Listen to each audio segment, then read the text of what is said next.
Sir, ये जो 8 दिन पहले जो खबर आई थी हमारे पास कि दफन भूमि जो भी है मुक्तिधाम बनने का जो है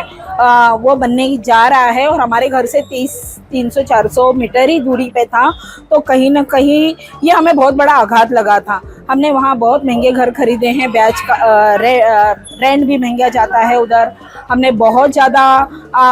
EMI दिया है घर का। और उसके बाद जब हम लोगों ने एक उम्मीद जगाई थी, एक सपना देखा था कि अब डेवलपमेंट होगा, और उसी समय हमें ये जो शमशान भूमि जो भी एक प्रकल्प था मुक्तिधाम का, वो जब प्रकल्प हमारे सामने आए तो हमें बहुत ज़्यादा आघात हुआ और इसका रौद्र हमने मीडिया के सामने रखा। मैं एक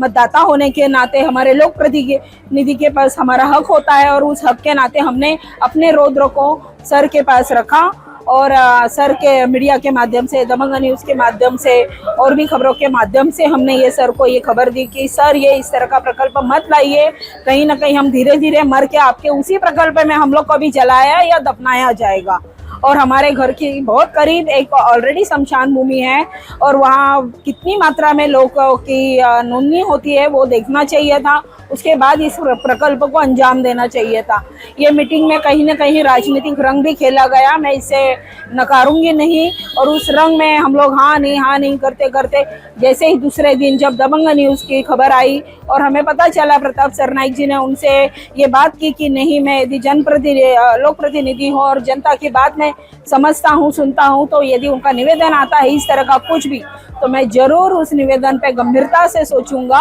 और उसको मैं रद्द करने की कोशिश करूंगा। पर वाकई में एक प्रोटोकॉल होता है, वो हमें फॉलो करना पड़ता है। गवर्नमेंट का भी एक प्रोटोकॉल होता है और हमारा भी है कि जो हमने 3 बार आमदार नियुक्त करके दिए। आपको पता है हमारा ओला माजीवाड़ा या मीरा भाईंदर में कोई भी आमदार दोबारा आमदार नहीं बन पाया है। ओला माजीवाड़ा का ये सौभाग्य है और हमारा भी सौभाग्य है कि हमें ऐसे लोक प्रतिनिधि मिले हैं कि जो 3 बार जिनको हमने चुन के दिया है उन्होंने तुरंत हमारी मांग को जनता के सामने रखा और कहा कि यदि वो मिलते हैं तो मैं इस चीज़ के ऊपर जरूर गंभीरता से सोचूंगा। और उसी चीज़ को लेके हम आज बड़ी मात्रा में, आप देख सकते हो हजारों की मात्रा में आज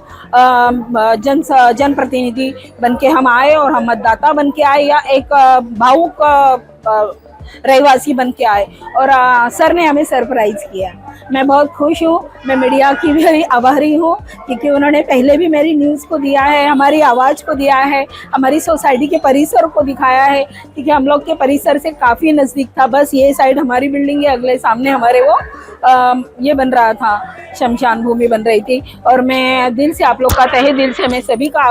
आभार व्यक्त करती हूँ कि आज तुम लोगों ने जो हमारी आवाज़ सर तक पहुँचाई और उसके इस प्रकल्प को रद्द किया गया। आगे उधर क्या बनेगा वो हम डिमांड करेंगे। हमने पहले भी डिमांड की कि हमें वहाँ पे गार्डन चाहिए और सर ने थोड़ा आश्वासन दिया और हम उस आश्वासन पे बहुत ज़्यादा उम्मीद लगा के बैठे हैं। जनता जनार्दन होती है, जनता की आवाज़ में बड़ा दम होता है और जनता जब एक साथ बोलती है तो उसकी आवाज़ शासन प्रशासन तक पहुंचती है, नेताओं तक पहुंचती है और नेता भी सोचने पे मजबूर हो जाते हैं कि भला क्या है तो बुरा क्या है। नमस्कार दर्शकों और साथियों, मैं हूं शशि शर्मा, आप देख रहे हैं दबंग खबरें। दर्शकों, आज हम इंद्रलोक फेज 6 और 7 में मौजूद हैं और मेरे पीछे देख रहे हैं खाली जमीन जो है, यहाँ पर सर्वधर्मीय शमशान बनने वाला था और इस शमशान को चलते यहाँ पर कई सोसाइटी ने उसका विरोध जताया और हमने वो खबर को बड़ी प्रमुखता से प्रकाशित किया, प्रसारित किया और उसके बाद खबर चलने के बाद कई लोगों ने यहाँ के विधायक प्रताप सरनाइक को लिखित में ज्ञापन दिए और उन्होंने कहा कि हमारा विरोध है, हमने करोड़ों रुपए के घर लिए हैं और करोड़ों रुपए के घर ये सोच के लिए थे कि इसके पीछे समुद्र है और ये खाली ज़मीन है। और उन्हें बिल्डरों ने आश्वासन दिया था कि इस खाली ज़मीन पे जेटी बनेगी, बड़ा गार्डन बनेगा। तो यहाँ पे बुजुर्गों ने बड़ी राहत की सांस की थी और कई वर्षों तक 10 सालों तक उन्होंने इंतजार किया कि कभी न कभी ये डेवलप होगा और हमें इस तरह की सुविधाएं मिलेंगी। लेकिन जैसे ही सर्वधर्मीय शमशान का प्रस्ताव पास होने जा रहा था, उसकी खबर लगी और उन्होंने विरोध जताना शुरू कर दिया और हजारों लोगों ने इसका विरोध किया। उसके चलते 146 के विधायक प्रताप सरनाइक, जो हमेशा जमीन से जुड़े हुए नेता हैं और जमीन से जुड़ा हुआ नेता जो होता है उसे पता होता है कि दर्द क्या होता है, अमीरी क्या होती है, गरीबी क्या होती है, क्योंकि ये जो नेता हैं सरनाइक जी, इन्होंने गरीबी भी देखी है और आज अमीरी भी देख रहे हैं, लेकिन जनता का दर्द भली भांति समझते हैं। उसी को मद्देनजर देखते हुए इन्होंने यहाँ के सभी सोसाइटी के पदाधिकारियों की कल अपने कार्यालय में मीटिंग ली थी और जब उन्होंने देखा कि जन आवाज, एक ही आवाज निकल रही है कि हमें शमशान नहीं चाहिए, तो उसका उन्होंने आदर किया, सम्मान किया और मनपा आयुक्त संजय काटकोर को बुलाकर आश्वासन दिया कि ये शमशान जन भावना के चलते मैं रद्द करने जा रहा हूं और शासन प्रशासन को ये लिखित में एक लेटर दिया है, ज्ञापन दिया है कि इस जगह पर किसी दूसरी डेवलपमेंट को परमिशन दी जाए। तो जिस तरह से गार्डन हुआ, जेटी हुआ, अब देखते हैं आने वाले समय में वो गार्डन बनता है, जेटी बनती है, लेकिन विधायक प्रताप सरनाइक ने जो फैसला लिया है और जनता की आवाज के चलते लिया है, इसीलिए तो विधायक प्रताप सरनाइक पिछले 3 बार से विधायक चुनते आ रहे हैं लगातार। ये तो मीरा भाईंदर का इतिहास है कि यहाँ पर 5 वर्ष के बाद कोई भी विधायक नहीं बन पाया है और उसे हार का मुंह देखना पड़ा है, लेकिन विधायक प्रताप सरनाइक ऐसे विधायक हैं जो 3 बार से चुनते आ रहे हैं और उन्होंने जनता की आवाज को पहचाना है और जनता की आवाज के साथ खड़े हैं और वही काम उन्होंने किया है। और जनता ने एक सुर में कहा है कि आने वाले समय में भी भारी बहुमतों से विधायक प्रताप सरनाइक को हम जिताएंगे, क्योंकि वह हमारे साथ हमेशा खड़े रहते हैं, हमारे दुख सुख के साथी हैं। बहुत ही नेक विचार प्रताप सरनाइक के। आइए जानते हैं प्रताप सरनाइक से क्या कहना चाहेंगे, क्या प्रकाश डालेंगे। इस परिसर में जो 247 नंबर का सर्वे नंबर है, करीबन 16,000 मीटर की जमीन जो है राज्य शासन ने मीरा भाईंदर महानगर पालिका को सर्वधर्मीय शमशान भूमि, कब्रिस्तान और दफन भूमि के लिए, वैसे ही